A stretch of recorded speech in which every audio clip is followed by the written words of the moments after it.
Greetings, sisters and brothers. This is Milton Alimadi, publisher of the Black Star News and adjunct professor of African history at John Jay College here in New York City. I send Pan-African greetings to sisters and brothers all over the world, as always. As many of you know, on Wednesday, September the 26th, there's going to be a protest march and rally outside the United Nations. The location is 47th Street in Manhattan between 1st and 2nd Avenue. The protest is against the 32 years tyranny and dictatorship of General Yoweri Museveni, occasioned by mass political violence, by massacres, by disappearances, by unsolved assassinations, by gross corruption and plunder of state resources, and of course by the invasions of our neighboring countries of South Sudan, Congo, and Rwanda, and unleashing phenomenal, tragic violence in those countries. With Rwanda's 1990 invasion, it led to the exacerbation of ethnic tension between Hutu and Tutsi, and ultimately, in 1994, led to what is now known as the Rwanda genocide. In the Congo, the many wars unleashed led to the deaths of an estimated more than 6 million Congolese. And Museveni, of course, has already been found guilty of those crimes because in 2005, the International Court of Justice, also known as the World Court, ordered Uganda to pay $10 billion. And this is going to haunt Uganda because after Congo has a new government, after Kabila's government, next year, the Congolese government may try to enforce this judgment. Where is that $10 billion going to come from? On the other hand, one day in the future when Uganda has a different government, not Museveni's dictatorship, maybe a truly representative government in Uganda can negotiate an amicable outcome with our Congolese sisters and brothers because they would understand that those crimes were committed under orders of dictator Museveni and that the people of Uganda have no malice towards sisters and brothers in the Congo. And of course, as we know, the invasion of South Sudan in December 2013 has unleashed mass violence and destruction in South Sudan instead of trying to reconcile between President Salva Kiir and Vice President Riek Machar. Museveni indeed unleashed the best thing he's known for, which is mass political violence. It is for these reasons that Ugandans are coming together at the UN on September 26th, beginning at 1 p.m. to 6 p.m. outside the United Nations.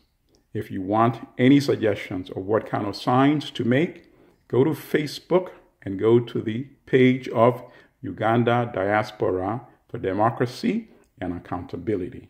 There you will see several suggestions of what kind of signs that you can make. At the very least, some of the signs should say, people power, our power. Some of the signs should say, Museveni must go. Some of the signs should say, ICC indict Museveni for crimes in the Congo, Rwanda, and South Sudan.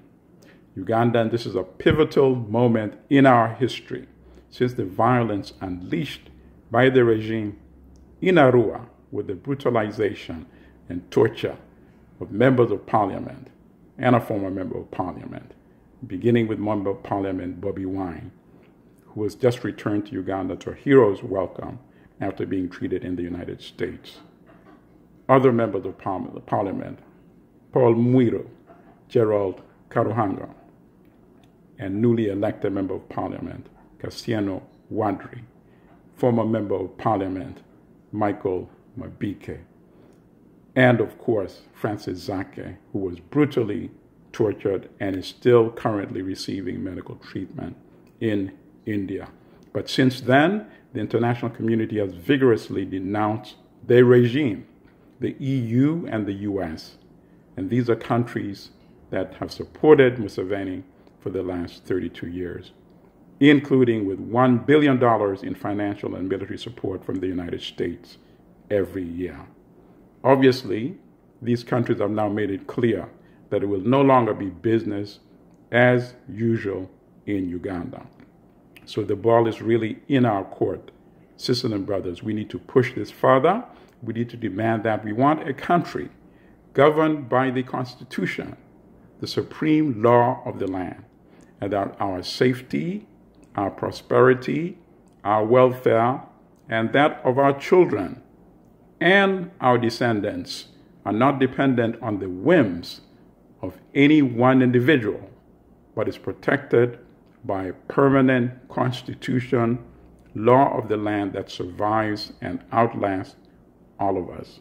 So we want to restore constitutional governance in Uganda. And we want to make sure that the age limit is intact.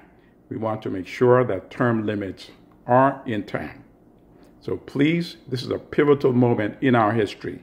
Years down the line, you want to look back proudly and say, I was there when I was called to make my contribution towards liberating Uganda from tyranny. Uganda can be a much, much more prosperous, better place. We all know that.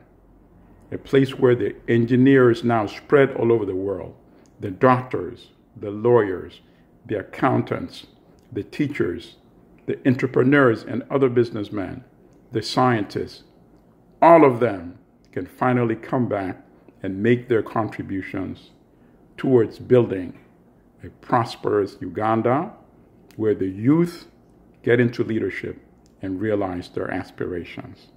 Sisters and brothers, see you Wednesday, September 26th. And also make sure you wear red. And if you want to order your People Power t-shirt, you can also call Jackie Namirembe at 908-296-8540. They come in small, medium, and large. Sisters and brothers, may they Creator protect you, guide you and your family. Peace and blessings. See you September 26th outside the UN.